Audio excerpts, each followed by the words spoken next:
As I'm walking through these dirt road, there's fire and there's screaming, there's shouting, and people saying that, let me out. Let me out. I want to do right. I want to do right this time. I promise to do right. Let me go out and tell the world and let them know that this is a real place. Hell is real.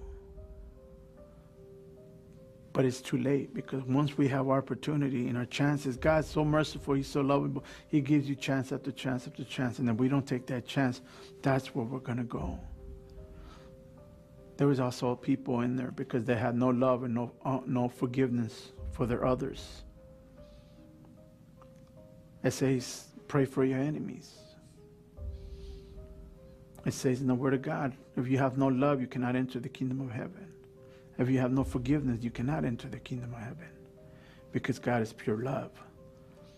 Every one of these people that were being tortured and burned, there's no sleep, there's no rest, there's no food, there's no water. You know how it feels sometimes we don't go without water for a while?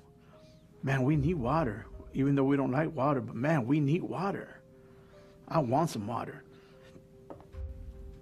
Food, rest. You ever been, when night falls, you're tired, you need to sleep? There's no sleep there.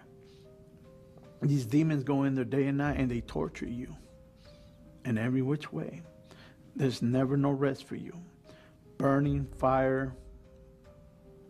I mean, that's the least of your problems of you sleeping, not drinking, or it's the torture that you're going through with these demons.